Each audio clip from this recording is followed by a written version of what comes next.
worldwide basis, and that's Ben Montgomery.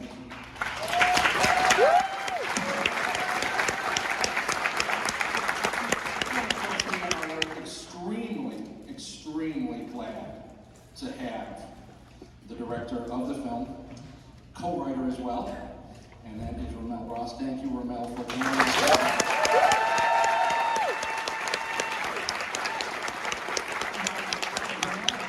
The reporter questions in a moment, but I just want to hit one that you just mentioned to us backstage, and that is the effect of the story behind Nickel Boys, which is the Dozier Reform School, and how far-reaching it is. And you got an example literally on the way over here today. Yeah.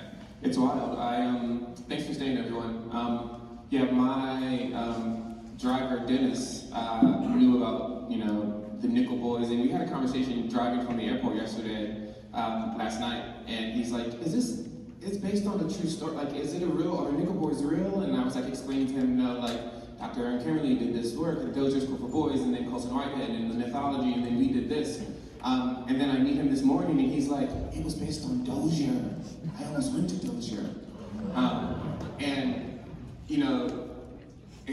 It's always just a shock to the system when you hear that. And that's the case for hundreds of kids, and that many went through. But to be that close to it at 2025 is wild. Luckily, he said that literally the day before, his grandparents took him in before he went into the system, and he accented the conversation with, he had many friends who went and he never heard of again. And he's unsure whether or not that meant that the worst happened to them, I don't even know which one is the worst, But yeah, it's close to here, obviously. Now, your very first film was 2018, Hale County this evening, and you got a nomination for the Academy Award for documentary. And then your first feature film was Nickel Boys, and you got an Academy nomination for Best Picture. So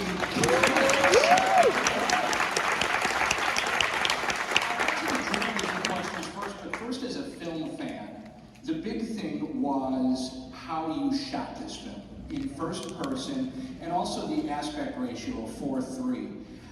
How and when do you make that decision that this was the way you wanted to make this film?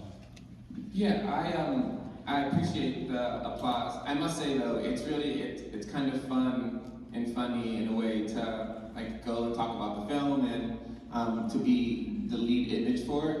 But I must say, there's hundreds of people that went into this project, and it could not have been done, I'll say very specifically, if you think about the literal origin of the project, without you two. So I want to say thank you first, just, I tried. Because it gets lost. It got lost the second that Colson wrote that book, because the book is unbelievable, it's really powerful.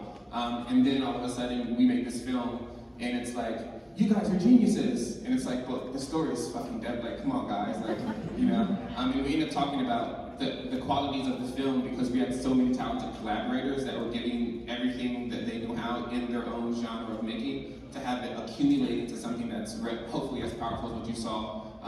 But especially after the campaign, I'm really thrilled to be it's less about the movie and more about the message of the what culture did to these boys, and then also the way that cinema is capable of attaching to these real stories and offering something that is closer to the experience of it and has more purchase on the way in which change can happen in the future. And so that being said, and I don't want to talk at length about it, but I can't help it sometimes. Shooting Point of View was an idea that existed kind of around the time that Hale County This Morning This Evening emerged, because that camera language is very subjective. And I've always wondered what an explicitly authored image looked like, because there's something about photography and film that, however stylistic it is, images read as objective. They read as kind of just true fundamentally, but it's true according to whose perspective, and how do you embed that person's identity into the actual codex of the image, so that people aren't allowed to look at that image as if they would have done that if they were there. You know, like documentary almost feigns that reality where like you see a doc and you see where the camera is and you're almost like, I saw it that way, or I would have, but like you wouldn't have. Like that's not the way that the world is. It's only from that person's perspective. So how do you do that in the context of kind of quote unquote black life to just give that type of truth, that type of humanity, that type of elevation of perspective to the silver screen and to a wider public? And I'll throw this actually to all three of you, is what did you think of the book? And then for Aaron and Ben, what did you think of the book, taking it out from the subject of knowing what it's based on, knowing the story behind this fictional story? Well, I think that, the book, and Colson White is just a brilliant writer. It's beautifully written, and on some level, it's a little bit hard when you live it. You know the story, but we lived it for years, and so I always wonder that. And even coming here today, I'm like, I really would like to hear what other people's perspective is, because knowing it so well, like you can't separate from that. So.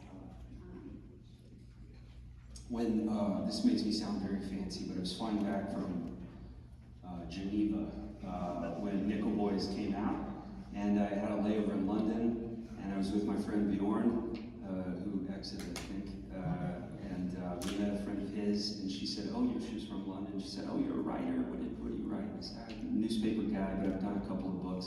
And she said, well, would the Waterstones have any of your books?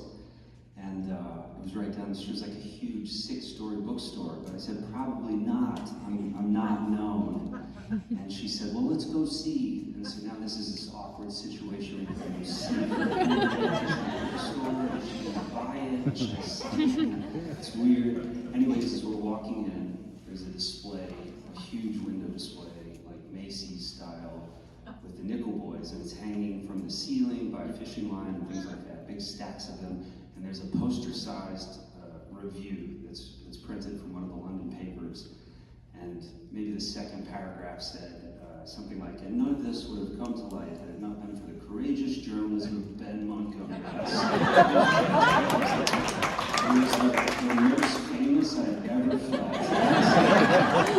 There's my name right there. And they didn't have any of my books. Because of that experience, I love that book. And then, Ramel, how much research did you do into Dozier itself, or did you want to kind of, I don't want to say maintain some sort of distance from that?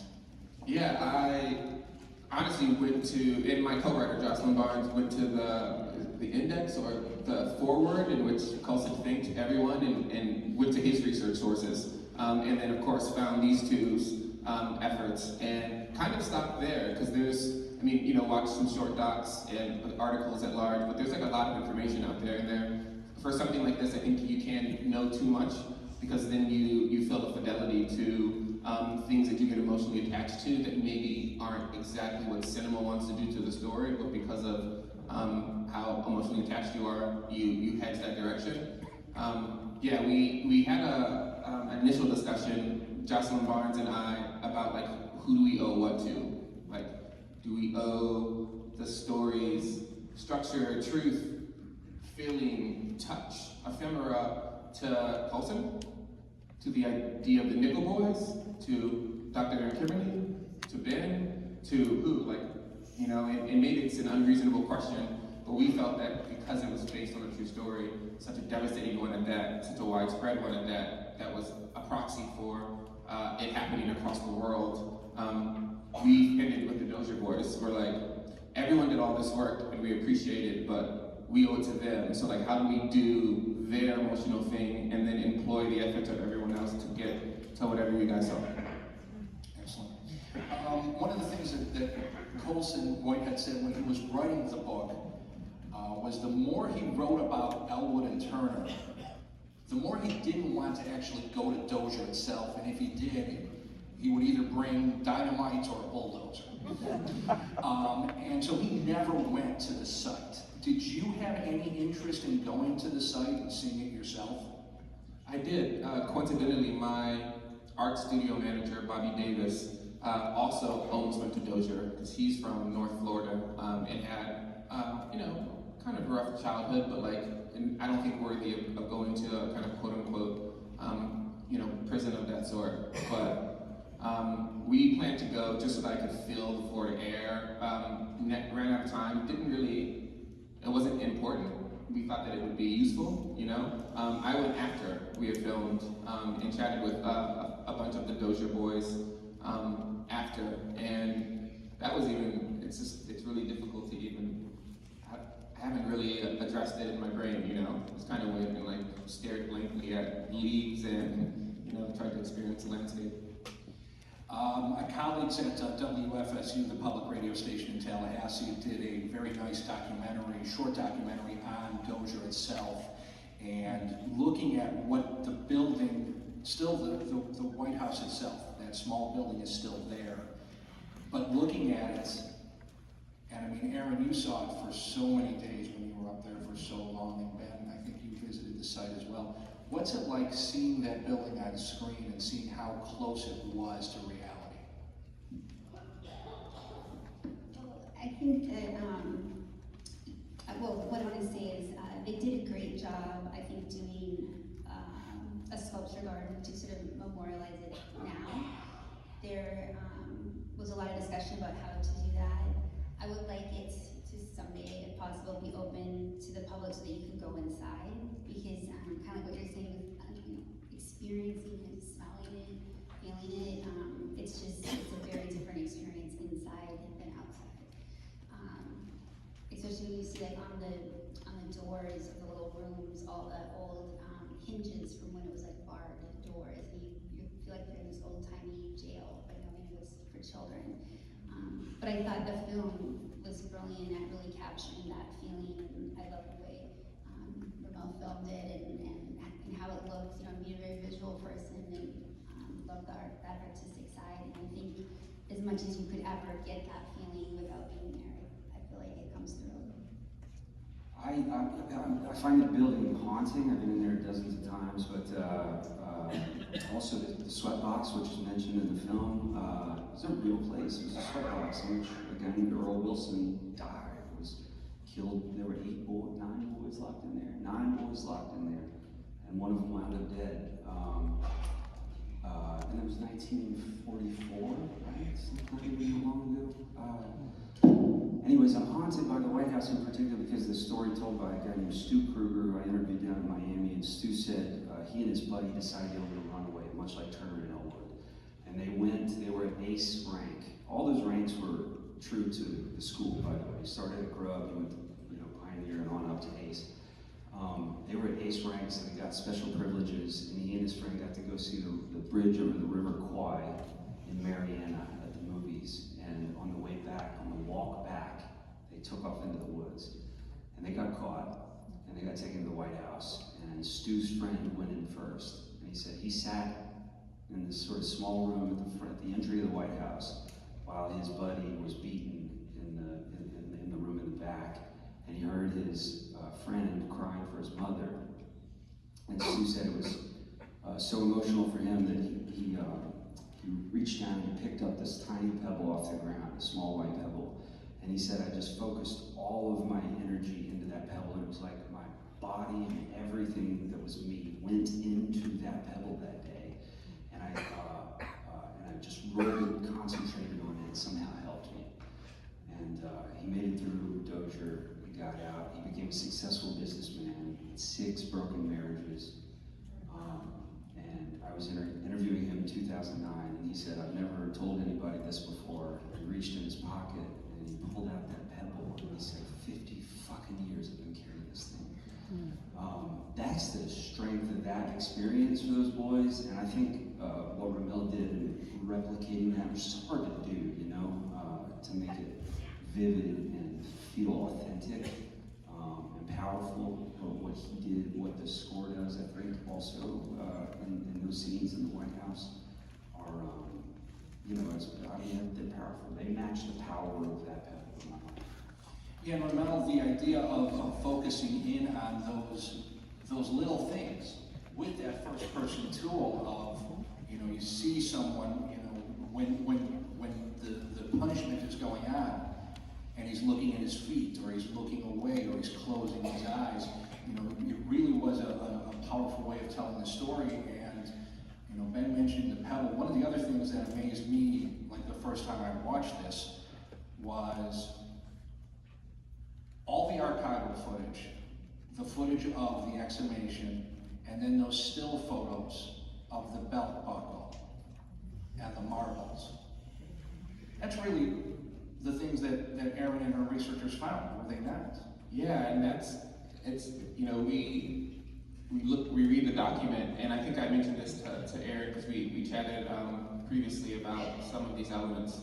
You look at the marbles, you look at the jacks, you look at the portraits of the boys from Dozier, and there's nothing more powerful than them. You know, we're making images about this, but this is it. Like, this is what. So I think that was a breakthrough moment in that we're like, oh, they have to be in the film. The film has to incorporate the archival images because we're doing a disservice if we're not presenting the actual evidence. And why can't we do it in fiction? Like, there's no reason why it can't participate in the fantasy of the Nickel Boys. And so I really loved what you said just now, and it's kind of validating because it seems like a risk, at least in the commercial studio space, to make those decisions, to not show the violence and to concentrate on what we know as people who have gone through trauma, but have never gone through anything remotely close to the Dozier School boys, that the act of experiencing those things as a person in your body is bastardized by the third person nature of cinema, in which everyone becomes a witness to, an outside witness, a sort of omniscient witness to other people's suffering, which obviously comes from theater, is an on-ramp to getting to empathy, but it seemed almost exploitative to do it in this context. And man, I like that pebble thing. It's actually unbelievable, but the most kind of, it's weird that, like, as an artist, it's beautiful because, you know, there's like something material and true about it that's universal, you know? I feel like I saw that in the film, but I did not, you know? But it's sort of a story that, I don't know, hovers. Well, and that was the thing with the There are a lot of marbles. these moments, a lot of these like precious little moments. Tooth pull, that experience in the beginning. All you see is a string, you don't really see what's going. But, I don't know, I just love those little footage. Yeah, I'm sorry, but the marble for me was the thing because, you know, I covered the press conferences where you were announcing identifications and giving these answers to some of these folks, but to meet some of the survivors, and I remember it was James Harley tonight who pulled out the marble in front of me and had another White House boy come over and say that when they exhumed some of the classmates, for lack of a better term, they had the marbles in their pockets. And so this one group of students who survived decided that they were going to start carrying a marble in their pocket. And so when they saw each other, it would be, hey, you got your marble. And to see that on screen, for me, was like you say, you know, just that moment of, wow. Have any of you talked to survivors or families of people involved in Dozier? What have they said about the book and the movie? Well, just before getting into that with the marble, the thing that I think struck all of us in finding it during the excavation of the pocket is that it was like, there's childhood. Because nothing about Dozier and the farm and the graveyard and all of the industrial buildings where they did all these labors, you know, bricks and brick building and all this stuff, speaks to childhood. And, you know, you look around and you're like, yeah, where's the playground or the ball or anything? So that was, I think, just really, I know, you know, for all of us on the crew, it's very powerful. You know, when I talk to family members and White House boys, I mean, the conversation is often much more either in the past and it's, you know, those experiences, or sort of where things have gone now and, you know, the recognition of the state apology, the compensation. So I don't have a good insight into to this, but maybe today I think some of them are here. I've talked to a few folks, and there's some conflicted feelings. There have been since the beginning. You know, these are guys who were hurt deeply. They were guys who learned, you know, in adolescence and their formative years, not to trust anyone. And so, with every telling of the story, there are folks who feel exploited. There are just as many folks who are glad that people are finally listening, that the story is out there, that's being told in many different forms. I don't know if the audience knows, but the legislature just last session passed a claims bill, $20 million to split among the survivors of the Dozier School, folks who were there between 1940 and 1975, who can certify that they were, show that they were, get a chunk of that $20 million. Right now the number of claimants is somewhere more than 850, so it's not going to be a whole lot of money for anybody, certainly not to make up for the pain some of them endured. But Actually, I was looking into this. They were expecting 500, and there were over 1,000 now. yeah, that's 1,000 people who alive still. Many of them have died just since I've been living this 15 years. But 1,000 claimants, yeah. And one of the other things, as you said, was that the legislature acted last year. If you don't realize, it took 7 years. 7 years for this to get done. Every year, these men would go to Tallahassee and tell their story, and every year would get closer, but it wouldn't happen until finally last year. And that's why when I heard that line, you know, again, I think it was in the book and then again on screen, you know, the fifth way out is to get rid of nickel. And to think about how long it took for that to happen. You know, that's the amazing thing. And that day, Mark, I'll add, that day I was standing out there with Brian Middleton, a captain in the retired from the U.S. Army, proud guy. He was at Dozier in 1967 and said, I got 2 Purple Hearts in Vietnam, so I go back to Vietnam before I go back to Dozier. He wanted to be there the day they closed the Dozier school, so it was like in July of 2011. We met out there the last day it was in operation. And he stood out there all day long to bear witness until the last truck drove out and they locked up the gate. He wanted to make sure it was closed. We collectively, people writing letters to the editor, people buying newspapers for heaven's sakes to read the reporting about this stuff, closed Dozier, you know? It was a big deal, proud deal. And Ramel, the idea of telling this story, you know, one of the things that Aaron mentioned before the movie screen was academic freedom and the ability to do the research and to tell these stories. And, you know, I hate to put us in the political moment, but I gotta put us in the political moment. It is not a time for a story like this to be told, or it's difficult because people don't want to hear it and they want to shut it down. As a storyteller, as someone who you know dug his fingers in on this story, what makes you optimistic? What makes you want to continue telling stories like this? Why is it important to tell stories like this? Yeah, it's a good question because I talk with other makers and artists who are not optimistic. And I wouldn't call myself necessarily optimistic. I would say that I'm more, I don't want to say resilient, but it's like not being, I'm like hopeful, like what am I? Persistent. That's gotta be persistent.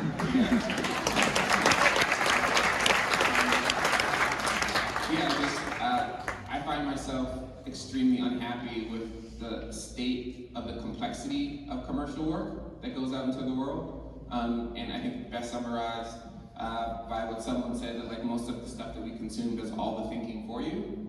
And if it's doing the thinking for you, then it's smuggling in an ideology, you know?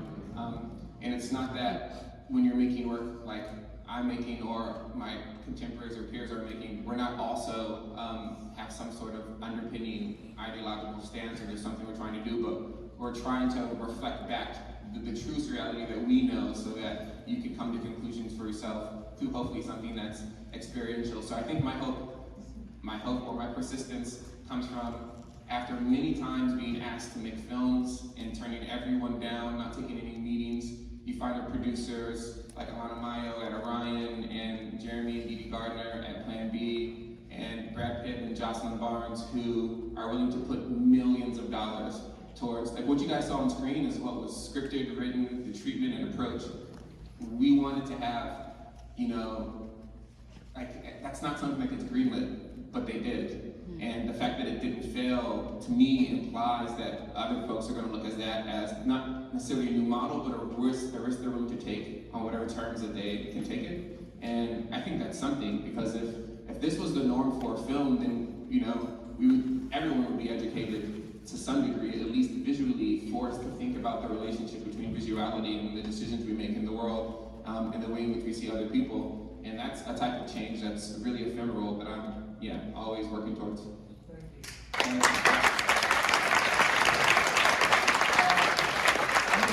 more, and then we're going to open it up to questions from the floor. I do want to go a little lighter because this was a fun story that I found when they interviewed you on Fresh Air earlier this year. And it was the idea that before you filmed Hale County, you literally shipped yourself inside a 4x4 by 8 foot box from Rhode Island all the way down to Hale County, Alabama. And it was supposed to be a 36-hour trip, and it became 60 hours. Oh my God. Why? Man, it's funny.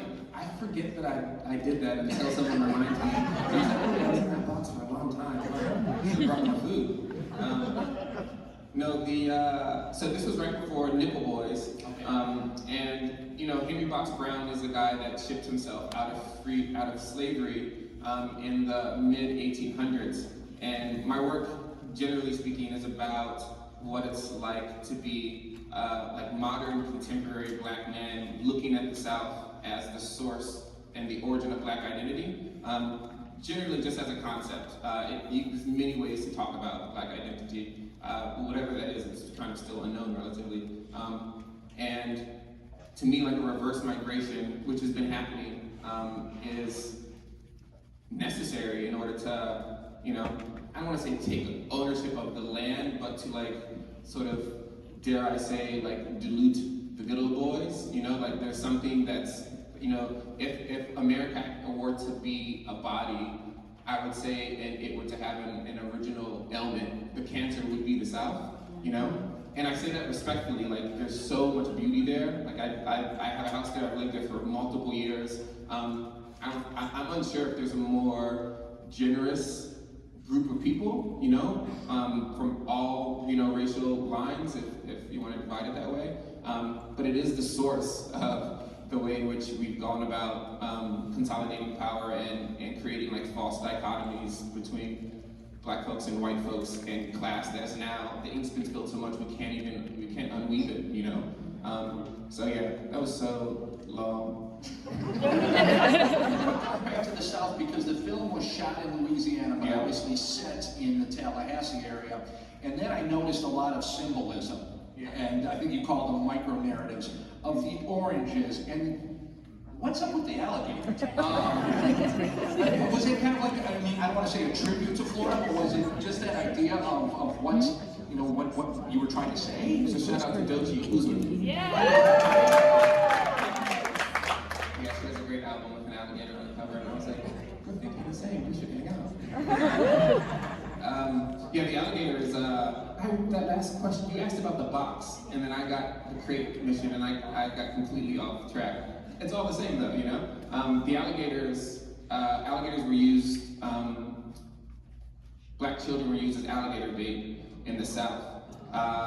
And yeah, for a very, very long time. I thought it was like a one-off when I came across that fact like 8 years ago or something, and then like just a little bit of research, there's like newspaper articles and like the postcard that's in the film that you saw of that person with the shotgun and it says alligator bait, like that's a real postcard. That's not something that we made for the film. And of course, they put the children on the shore, they would either steal them, borrow them or pay or buy them for a couple cents to get alligator meat. And so we wanted to figure out a way to have that in the film as a metaphor, but not for it to die as a metaphor, or to like be, you know, to like die as symbolism. Like, how do you have that be experiential?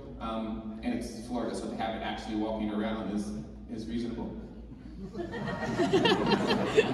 Yeah, I mean, you guys know.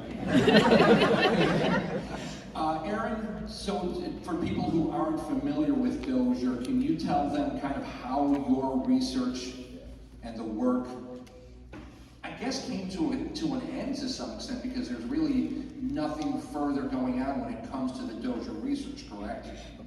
Correct. Yeah, we spent many years searching, like, physically searching the space, and the challenge, of course, it was 1,400 acres, and a lot of that is wooded, and what was once field is now wooded, and there's buildings, and so you have a lot to work around and sort of reconstruct and then work around.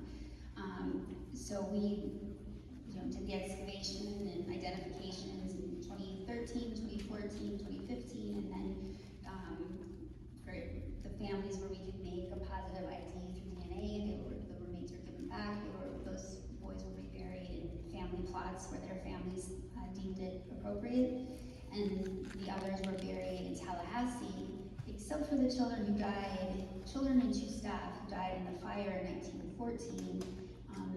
So Mariana families fought very hard to have all of those remains reburied there, and so there's kind of like these 2 burial spaces now. But I believe the work is done. I mean, if that ever changes, then that would be something. But we did so much research too in terms of like who we think died there, who was there, who's unaccounted for. And the fact is, we have 5 more bodies than names, and that's very frustrating and very sad. And but the records are incomplete, and that was as thorough as we could be. Before we open it up to the floor, let me ask all 3 of you, because I know you've all got interesting things going on. What's next for you? Aaron? Well, we're currently in the middle of a project doing, we set up a statewide program in Pennsylvania for missing and unidentified persons. That's something that was funded a 1.5 years ago, and so we're in the middle of our funding with it, which has saved it. All of the work we do is normally federally supported, and those grants are unfortunately gone, so I don't know what our future looks like. I do know that if we were doing this today, Dozier, we wouldn't be able to do it because it was federally funded, and the system that helps track missing and unidentified persons, which is what we used to do all that DNA work, anyway, it's not available anymore. I'm leaving Wednesday to through hike the Appalachian Trail. So there'll probably be another book coming out of that one. Harry Cruz did that in 1968. He turned in a manuscript, and the guy said, I don't like the Appalachian Trail stuff, but the first 6 pages about your childhood is great. And it turned into Childhood, a Biography of Place, one of the best biographies in the Southern letters. So maybe something like that happens. And what's the name of it? Childhood, a Biography of Place. Harry Cruz, C-R-E-W-S. Taught at the University of Florida for years and years. Anybody have Harry Cruz in class? They used to camp out for his class back in the 70s. And I was going to say, I don't want to interrupt your browsing. What's next for you?